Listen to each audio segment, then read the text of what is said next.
Hey, what's up, Unbroken Nation?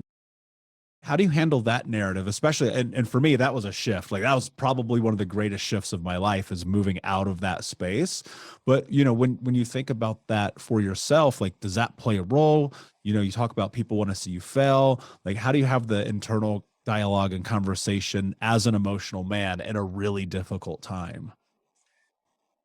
Yeah, I mean, that was probably the hardest part for me.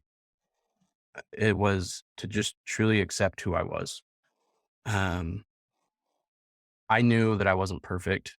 I mean, I still know that. I'm sure there's people out there that are more than willing to tell you that fact. Um, but I was willing to accept myself for who I was and where I wanted to go because I think people are like, well, I need to be perfect. I need to have all of this stuff figured out. Like you said, like I need to put on this facade that everything is fine, that I'm a man, that I'm handling my stuff, that I'm running the ship, and in reality, just accepting who you are, where you're at, and then where you want to go, um, was huge for me because I found that it's okay to share on podcasts that, thousands of people are going to hear that I cry at my keyboard. Like it's part of the journey. It's part of who I am. It's part of my come up. Like, and if I can just reach one other person that is just like, I resonate with that, like, man, that was impactful for me, then that's what I want to do. I just want to, even if it's just one person, just to know that it's okay to be who you are as long as you accept yourself and you can accept where you want to go. I mean, you might be in a really bad position right now. You might be in a really bad place mentally, physically, like whatever, but understanding, okay, I accept myself for who I am right now at this moment. And I know where I want to go. And I know that by dedicating myself to myself, I'm going to be able to get there by consistent action. I mean, it makes all the difference, and truly sets you free. You said something really interesting that I don't think people really talk about enough is you said accept where you want to go. Dive into that, framework that, because I just don't think people do. Like truly, I don't.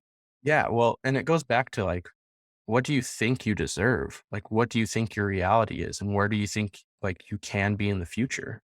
Like, give yourself permission to say, no, I'm gonna have this house. I'm going to have this car. I'm gonna have these vacations. Or, I mean, it doesn't have to be all those superficial things. It can just be, like, I mean, say what you want. Like, um, you know, just even like I think we set up these walls before we even allow ourselves to think that that's a reality, and then we put those walls in concrete and think that they're permanent. Concrete can be broken, bricks can be taken down. Um, that future that you want, that I'm saying, like, accept that you want that. You're going to give yourself permission to actually win. You're going to give yourself permission to actually break through those barriers, break through those walls, and it's going to take out a whole lot of the mental game when you accept that, because it's going to take out the who am I to think that I could ever have this, or who am I to think that I could ever do this. And once you're able to kind of take that out of play, and you're like, no, I can do this. I deserve this. I'm working for this.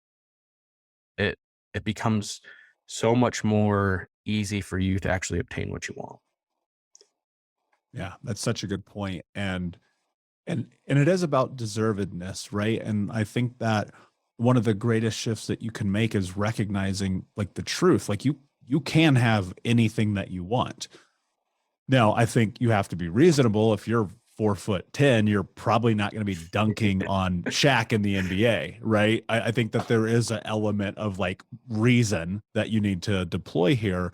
because people will challenge this all the time, and you know this, and they'll be like, "Oh yeah, then why can't I be on Dancing with the Stars?" It's like, motherfucker, because you never practice. That's why. Yeah. That's why you can't be on Dancing with the Stars. And so there is some action that you have to take in this, and just and starting at day one, right? Patience is everything. Having mentors is everything. The willingness to grow and change and shift that mindset, it's ultimately where you get it. Because I look on the other side of this studio right now. I have my vision board up there. I see what I want. I see how I want to impact and create lives. And if the monetary things come along the way, like, fine, whatever, right? I don't think that that's what drives me as much as it's empowering and creating change for people. So I think clarity is a big part of this as well, and just understanding what you want and giving yourself the permission to have it. Because, like, that, like, nobody else is going to give you permission. Nobody cares about your dream. Austin, your kid does not care about your dreams, right? They just don't. Right. And, Yeah. and so you have to be willing to give that to yourself. What do you think is the most important lesson that you've learned over the course of the last few years, or maybe even ever in your life, that intertwines and parlays with success? Yeah. Discipline breeds freedom. I mean, like being disciplined to those things, like, I mean, you kind of bring up like, you know, why can't I be on Dancing with the Stars, or why can't I dunk on Shaq? And it's like, well, like I said, you have to accept who you are and where you're at.